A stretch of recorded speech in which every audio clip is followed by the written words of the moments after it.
Mill bases his ethics on empirical observations. He was a social scientist. He thought we needed to know what human nature was like in order to base our ethics on it. For Kant, there are fundamental problems with that, and therefore he wants to make his ethics a priori. He wants to make ethics based on, without taking into account anything about human nature, without knowing anything about how we are, what we like, how we behave, how we live, nothing. So he is intentionally taking away the vast, vast majority of possible resources he could draw on to get content for his theory, to get rules. I mean, we get rules from what people like and what people don't like. Seems like a pretty obvious thing, but he is taking those off the table. He is going to get his ethical theories from much, much more abstract notions. And the beginning comes from this psychological idea that we are in between reason and inclinations. The will is at a crossroads. When we make a decision, we can either listen to reason or we can listen to inclinations. Inclinations tell us, do the thing that makes us happy. Do what we are inclined to do. Get the food we like, keep the money, cheat the kid, whatever it is that gives us what we want. That's what inclinations tell us to do. Reason says, do the right thing. It doesn't matter who does it, doesn't matter what happens, all that's irrelevant, just obey the law. And we have the capacity to go with one or the other. If we have the ability to obey or disobey it, then that puts the moral law into one specific form, the form of an imperative.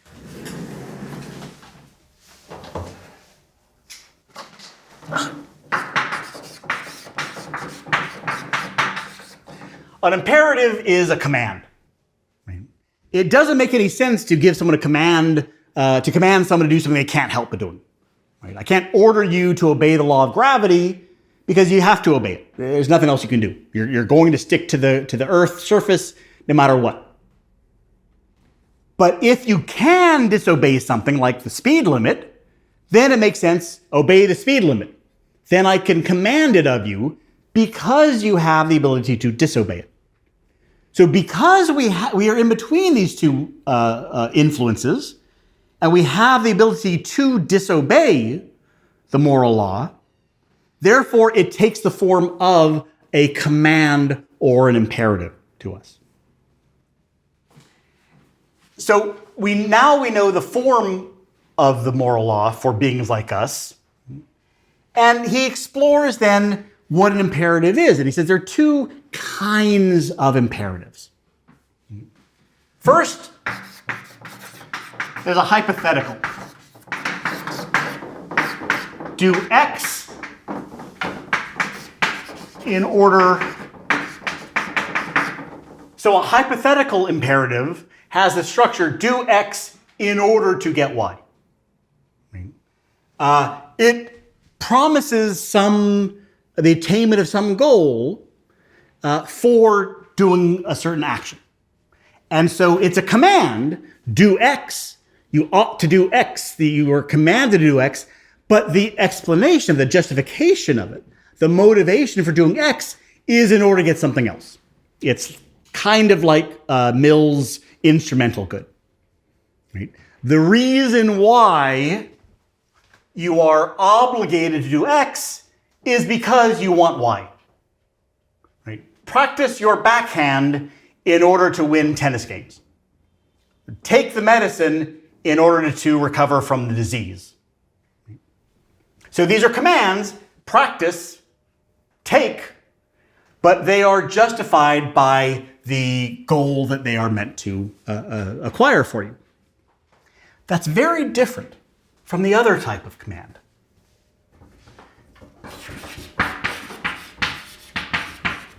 The categorical imperative. The categorical imperative has a very different structure.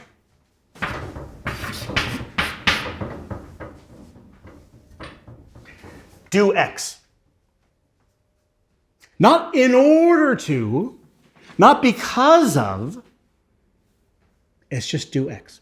Categorically do this thing. Now, the question that faces us, we know that morality takes the form of an imperative because we have the ability to disobey it. The question is, here are the two types of imperatives, which is the moral? What form, which imperative does the moral law take? Categorical or hypothetical? Well, let's take a look at them. The hypothetical is relative to a particular desire. You need to want the Y in order for the command to do X to have power over you, to have authority over you. If I tell you, practice your backhand in order to win tennis games, you think, well, I don't want to win a tennis game. Then the command, practice your backhand, means nothing. You suddenly are not commanded by that. That command slides off you and has no authority over you. Which means, number one, it's relative. One person wants to win at tennis, therefore the command has power over them. Another person doesn't want to win tennis, therefore it doesn't have power over them. So it's relativistic, one of the things that he's trying to fight. Number two, it's about achieving a consequence, winning the game.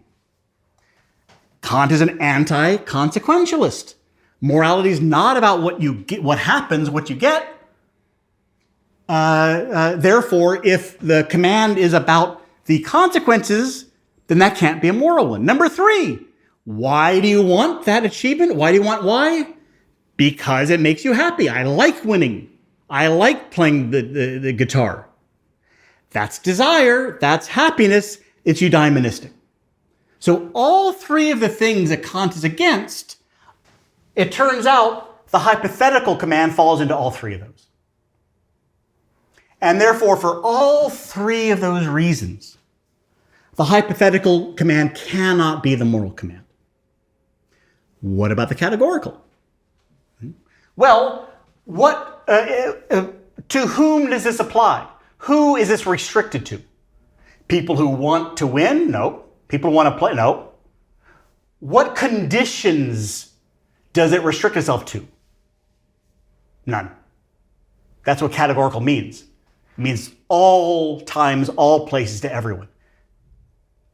Do X. It doesn't say do X if. It doesn't say do X when. It doesn't say these people ought to do X. It just says do X. All times, all places, all people. This is absolute, not relative. This is necessary and universal, not contingent and variable. So it passes the first requirement.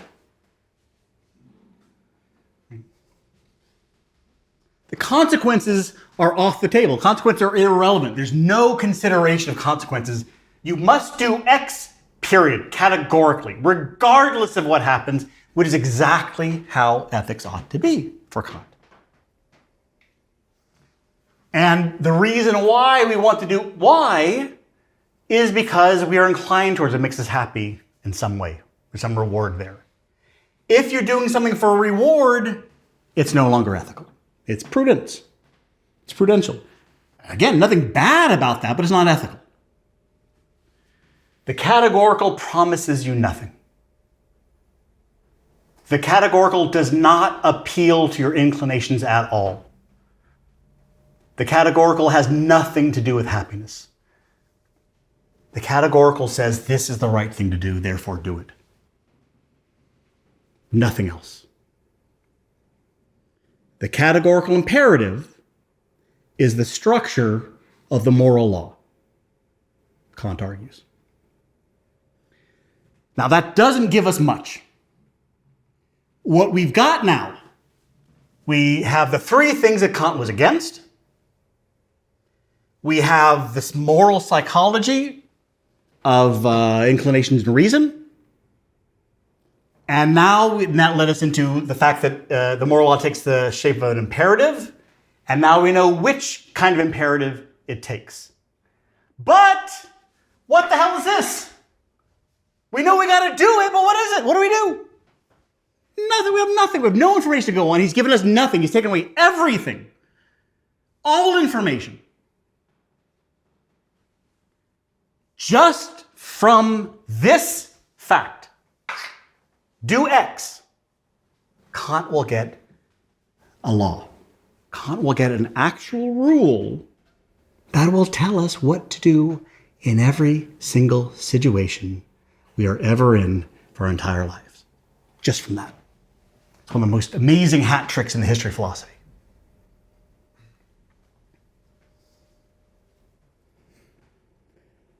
What we know is that the moral law takes the form of a categorical imperative.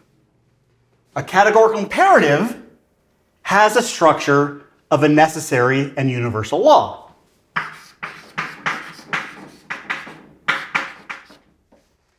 The hypothetical is only a rule of thumb. It's variable, it's relative, so on and so forth. But the categorical is necessary and universal. And Kant asks, we have taken away all possible information, all possible consequences. All we know is that the moral law, whatever it is, we don't have any content yet, we don't know what the law is, whatever it is, it's got to be a necessary universal law. Because for a whole bunch of reasons, one reason being that reason traffics in necessary universal laws. It does it in science, it does it in math, it does it in ethics. It's got to do that to be, not to be relativistic, to be absolute. It's got to do that for a whole bunch of reasons, to be impartial, so on. This fact tells us what the moral law ought to be. If the moral law is derived from reason, and if reason is a faculty of necessary universal laws, then we know whatever our moral rule is, it must be necessary and universal. And that, which sounds like a purely formal description of what the rule must be like, is the rule. He takes this description of the rule, must have this characteristic, and he makes that description the rule itself. The rule, the first version of the categorical imperative, there are 4 different versions, we're only going to talk about 2 of them. The first version of the categorical imperative is only do the kind of action that you can will to be a necessary universal law. It's a test. You're thinking to yourself, can I do this? Can I do that? Is this action that I want to do, is it ethically allowable? In order to find that out, you put it into this formula. Could this be a necessary universal law? I want to do this. I want to do that. Could it be a necessary universal law? And if it could, then it's okay.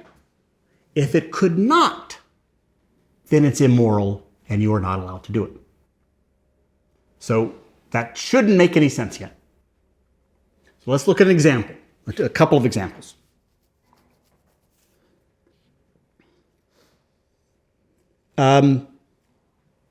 His most famous example and his best example is lying. So Kant talks about the example of a person who needs money. And they know they're not going to be able to pay it back. But they figure if they tell the truth, and they say, hey, I need to borrow $5,000 and I'm never going to pay it back, no one's going to give it to them. So they say, lend me $5,000 and I promise I'll pay it back to you next week. I swear I will. Because only if they lie do they think that the person will actually give them the money. And they really, really need the money. Now, that's what is prudential. They need that money Therefore, what's in their best interest, what's best for their happiness, is to get that money however they can. But that's prudence. The question we're asking is it ethical? Is it ethical for him to lie, to make a false promise in order to get this money that he needs? Well, Kant says, we have a test that will tell us this. We have the categorical imperative. So what the person does is they take their action, make a false promise in order to get the money that I want. And they turn that, right now, that's a personal, individual action, what I'm going to do right here, right now. That's not what ethics is about, any more than science is about an individual object. It's about universal rules. I'm going to turn that impersonal. And I'm going to say, well, look, if this action is acceptable, then it's not acceptable for me because individual people are irrelevant. That would make it variable. There's no difference between me and you, morally speaking. We're exactly the same. Therefore, if it's okay for me to do, then it's okay for you to do, it's okay for her to do, it's okay for him to do, it's okay for anyone to do. If the action is morally acceptable, then any actor can do it. And if any actor can do it, then every actor can do it. And so let's ask the question, what would happen if everyone lied in order to get money that they wanted? What if this was like a law of nature and everyone did this? Well, what do you think would happen? If everyone, whenever they wanted something and they knew the person wasn't going to give it to them, they lied. I promise I'm going to give you the money back, knowing that I won't. And if that was what everyone did in every situation, Kant says no one would lend it. If we all would know that the person's lying, it'd practically become a joke. Right, you're going to borrow, lend it back, you're going to pay it back, good one. And no one would lend it. The very act of lending, the very act of telling the truth requires trust. It requires a certain amount of belief. And trust requires most people to tell the truth most of the time. You see, if most people lie most of the time, the entire practice of making promises falls apart. The entire practice, the thing that I want to do, make this promise to get the money, would stop working. And I couldn't get what I wanted. I couldn't get the money that I'm trying to get. So here's a practice, making promises, that would implode if it were done universally. It can work for one case here, one case there, because most people will tell the truth, therefore most people will believe it. One exception here, one liar there, one liar there. But if everyone lies all the time, then no one would believe anyone and no one would ever lend the money. And therefore, I could not succeed at the very action I'm trying to do, make a promise to get the money.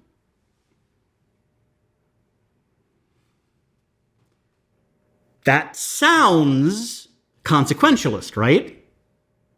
That sounds like Kant is saying the thing that your mother said, what if everyone did it? Right? To which the smart-ass response said, well, everyone isn't doing it, so who cares?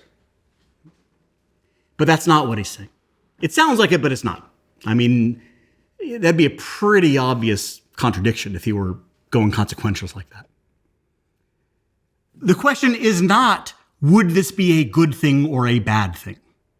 That's consequentialist. That's about happiness. That's, all kinds of problems with that. And of course, it's not going to happen. So that would be a really, really dumb thing if that's what his point was. Framing it this way is a tool. It's an X-ray vision into these actions to show us something that's usually hidden. It shows us something at the heart of these actions that we usually can't see. something very, very important. That when it's just me doing this one thing one time is invisible. So let me give another example. So this is from a Paul Newman movie from the 70s, The Life and Times of Judge Roy Bean, where Paul Newman plays this outlaw. And he hears about this town, Virago, out in the Wild West. This is the Western middle 19th century. And he hears about this town that's run by outlaws. There's no law there. There's no sheriff. There's no anything. He's like, oh, that's awesome. I'm an outlaw. It'll be terrific. I'm going to go there. And so he robs a bank. He gets these bags of gold, puts them on his horse, rides out to Virago, ties his horse up, walks in the saloon, opens those swingy doors, says, hey, everybody, I'm an outlaw just like you. I just robbed a bank, got all my gold out there. This is great. Let's all have a terrific society. And everyone looks up at him and says, that's great. And they beat him up and take his gold. Because of course they do. They're outlaws. It's like, that's the whole point. When he wakes up, he doesn't say, well, of course they stole it because they're thieves. I stole too, so I can't say it. I can't blame them for doing it. Since I stole it. No, he goes and he kills them all and takes his gold back. Mm-hmm. And what this shows is that for the thief, for his theft to work, the thief has to condemn thievery. The thief cannot say as a universal, stealing is fine. The thief can't say, it's okay that I stole because stealing is okay. As a universal impartial law. Because if they say that, then they're giving permission in advance for people to steal from them. And if the people steal from them, then they get the very ill-gotten goods that they stole, and that defeats the whole purpose of them stealing.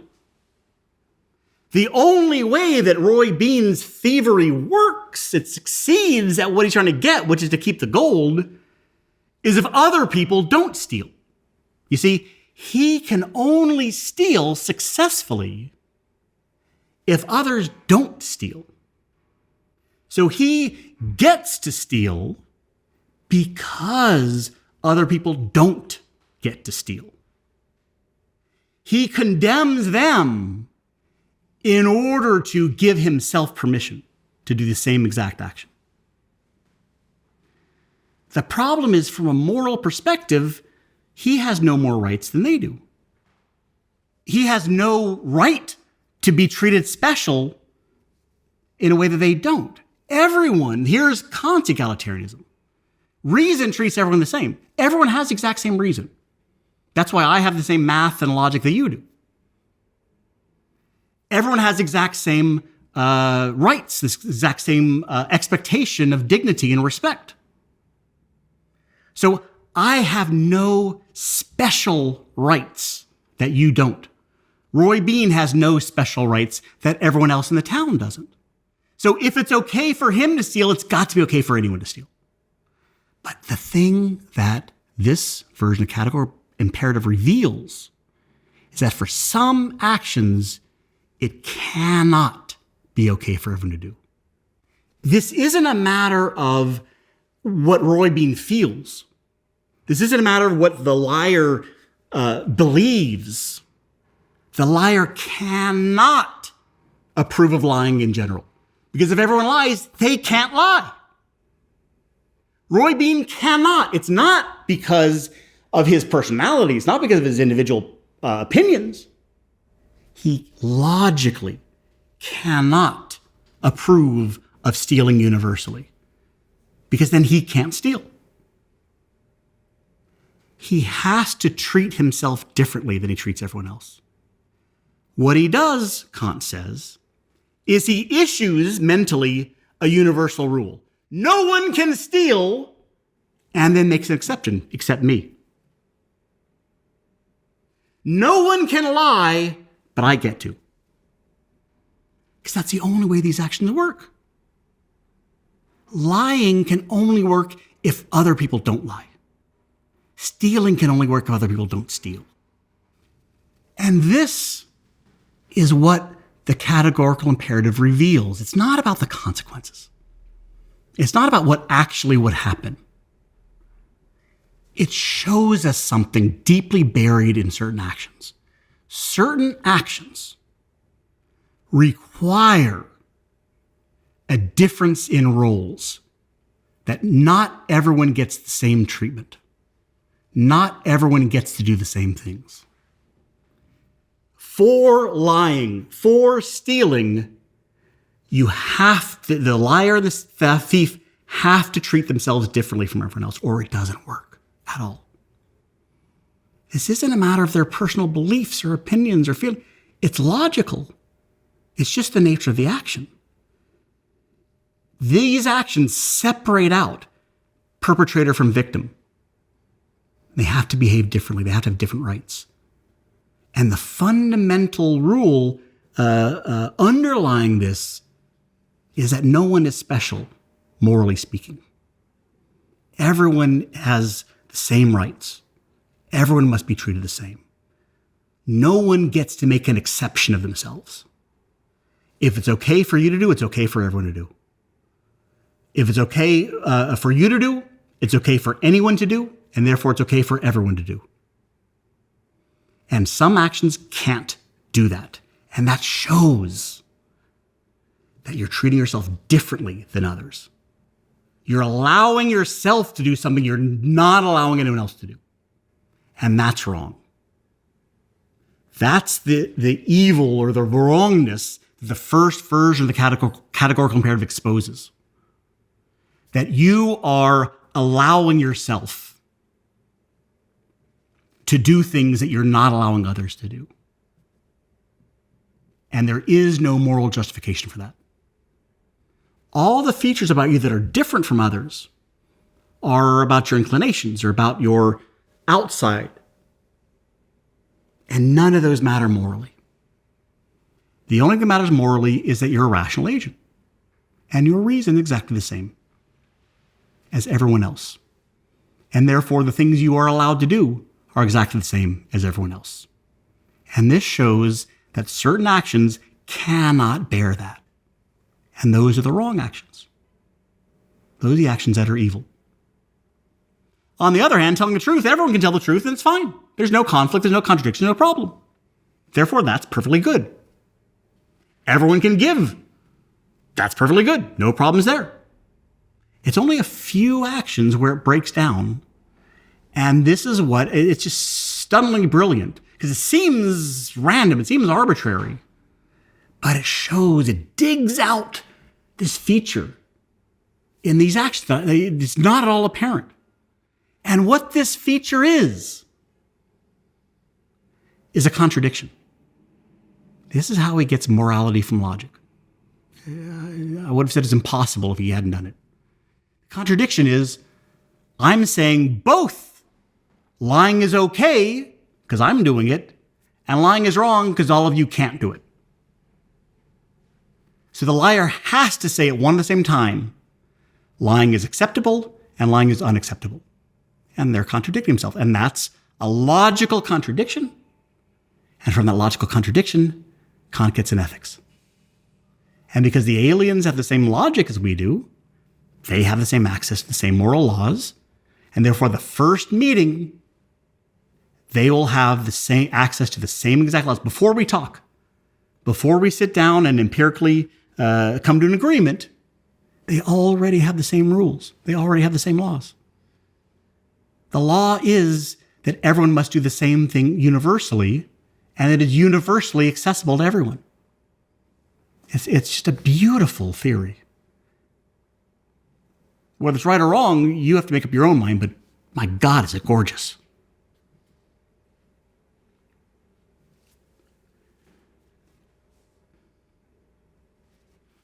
So that's the first version of the categorical imperative.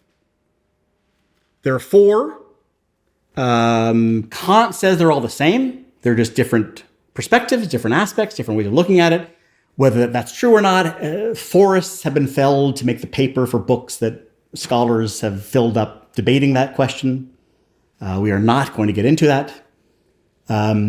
But the first two are probably the most influential. The third is also, but we're not going to get into that. The fourth, no one cares about. But the second one is much more obvious how it's ethical. It's not as strange. It's not as, you don't have to work as hard to connect it to common sense ethical issues. And this one starts from the question of what is valuable? The same question that Socrates asked in the Euthyphro. What is value and what makes things valuable? Because if we could find something that was objectively valuable, then everyone would have to value it. You see, something that's subjectively valuable, well, that's variable. It's contingent. I value chocolate ice cream, you value strawberry ice cream. Right? And therefore, valuing chocolate ice cream cannot command everyone the same. That's based on inclinations, and I have different inclinations than you do. But if there were something that had objective value, then our reason could recognize it. And then everyone would be obligated to value it. And he says, in fact, there is one thing and one thing only in the universe that is of objective absolute value. And that is the goodwill, the will to do good deeds. Anything else is of conditional value. Right? Money can be good or can be bad. Right? Money destroyed Elvis. Money can be used to buy horrible things or it can be used to buy good things. It's conditional, it's hypothetical, because it's conditioned on being used well. You look at intelligence. Intelligence is a nice thing, but the smarter a villain is, the more harm they're going to do. Beauty, happiness, as we saw. For Mill, happiness is an absolute. For Kant, if you imagine, Hitler sitting on the beach in a Hawaiian shirt with a coconut drink in a hammock, happy as can be, that's awful. That's undeserved happiness. That's bad happiness. Happiness is not an absolute. It's conditioned on someone being the happy person deserving that happiness. But the choice to do the right thing can never be bad. The choice to do the right thing, the will that is determined to obey the moral law, to do its duty, this is the absolute good. Unconditional. And if it's unconditional, then you can have a categorical imperative to value it. Anything conditional will be hypothetical. Value this if the person is good. Value this if it's being used for good purposes. But there is no bad purpose that the goodwill can be turned to. Because it can have bad consequences, but that doesn't matter. That's consequentialist. It itself is good in and of itself. And the only place we can find the goodwill is in rational beings. And therefore, Kant argues that here's the second version of the categorical imperative is to act in such a way that you always treat rational beings as ends in themselves and never as means only. Now, what that means is that a rational being is an end in themselves. That means an intrinsic good, from what we talked about from Mill. A rational being has value in and of themselves, and therefore they need to be respected in and of themselves. They need to be respected for their rationality. What it means to be rational in this context for Kant is the ability to make up their own minds. Right? We talk about this. This is why it's rational beings who are morally relevant, or the moral agents, because they can think about what they want to do. So to treat a rational being as rational in this context means to respect their ability to make their own decisions. Treating them as a means, on the other hand, means treating them as a way for you to get what you want. Not caring what they want. Only as an instrument for you to achieve your ends. So slavery is a perfect example of treating someone entirely as a means, only as a means. Because what the slave wants doesn't matter. The slave does not get to make up their own mind. The slave is basically a piece of machinery that a person uses for their own good, to achieve their own goals. They're being used only as a means, only like a thing, like an object, not like a person who has a mind, who has a reason, who has goals of their own, who can make up their own mind. If we talk about lying, right, an example from the first one, well, if I lie to you, I say, I'm going to pay you this back, $5,000 and pay you back if you lend it to me. What I'm doing is I'm preventing you from making a decision with all the relevant factors. I'm keeping information away from you, the information I'm never going to pay it back, which means I'm manipulating you. Because you could decide, even if I'm not going to pay you back, you could still lend me the money, or in this case, give me the money, right? But I'm not letting you make that decision. I'm keeping all the relevant information from you, and therefore pushing you in a certain direction. I'm preventing you from genuinely making the decision. So I'm not treating you as an autonomous, rational agent, but coercing you. Doing my best with the control of the information to force you to make a decision in one way and not the other, instead of respecting your freedom and your autonomy. Now, we do treat people as means. At this very moment, you are treating me as a means. You're treating me as a means to understand Kant. But that doesn't make it immoral. Because he says what's wrong is treating someone as a means only. It's virtually impossible to live in a society and not treat people as a means.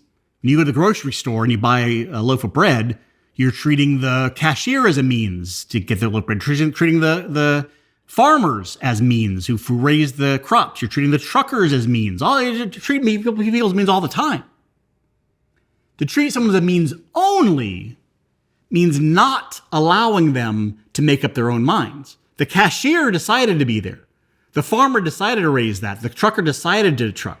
I decided to be here. There's no one off screen with a gun on me. I have not been forced to say that. Please send help. So I've chosen to be here. So you're treating me as a means, but I have chosen to do this. So you're treating me as a means gears into my choice of my end. So even though you're treating me as a means, you are also treating me as an end in myself, because I have chosen this end for myself. And this is how for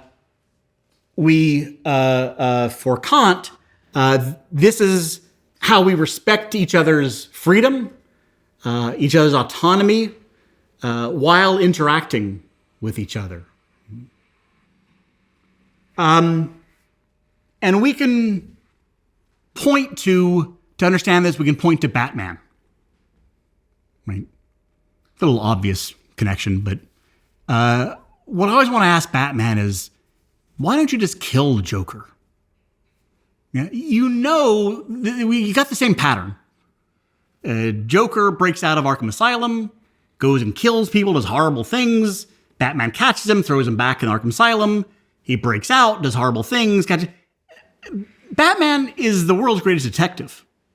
He can recognize this pattern. When he throws Batman in the asylum, he knows he's going to break out and do terrible things. It's just going to happen. So why doesn't he just kill him and get it over with? If we look at this on a utilitarian basis, should he kill the Joker? Right? The negative is a small amount of pain. I mean, Batman's a ninja, so he can do it painlessly, right? Of Joker dying, but all that misery being saved. Right? It's just it's a no-brainer. On a utilitarian basis, of course he should kill him. No question. But he doesn't. And I would say the reason why Batman does not kill the Joker is because he's a Kantian, which as celebrity endorsements go is pretty good. For Batman, the sanctity of life is an absolute. It's not up for calculation. It's not a factor in considerations to be played up against others. There's no compromise. There's no question. You do not kill, period. Not killing for Batman is a categorical imperative. Let the consequences fall where they may. He's going to do everything he can to catch the Joker. He's going to do everything he can to reduce and minimize the harm, but he will not kill. Because this is, for him, an absolute. And once you start making exceptions, it's a slippery slope down. And this is how Kant will never fall into the situations of exploitation that Mill slides into. For Kant, there are absolutes. For utilitarianism, nothing's an absolute. Everything has to be examined in its situation. And horrible things like murder, like slavery, they're almost always going to be condemned, but almost always. You can't be sure. For Kant, always. Always. These are absolutes. Lying is wrong, period. Murder is wrong, period. Kant, because he has the absolutes, he does not risk the sliding into the potential situations of exploitation that Mill seems to have to. On the other hand, Kant seems to, because he has the absolutes, there are times when he seems, when those bad actions seem to be absolutely the right thing to do, and he can't approve them even then. The most famous example of this is if someone shows up at your doorstop, at your door, with an axe dripping with blood, says, "Hey, where's your friend Bob? I want to go kill him." Well, the utilitarian thing to do would be to say, "Oh, he's right in that abandoned shed. Go in there." And when the guy goes in there, you lock him the door and you call the police. The lie would save Bob and would get the guy caught. Or, he's down at the police station, then call the police station, here comes this axe murderer. But for Kant, you cannot lie. Lying is wrong. Even when it would be to everyone's benefit. Right? This is his non-consequentialism, this is non-eudaimonism. We cannot think about those, even when it's overwhelmingly in that favor, even when it seems so obvious common sense, we ought to do it. He cannot bend, he cannot yield. So on the one hand, he does not fall into the exploitative situations that Mill does, but on the other hand, he's so rigid in his absolutes that he seems like he cannot yield even when common sense would say it's obviously the right thing to do. Again, every theory has its positives and its negatives.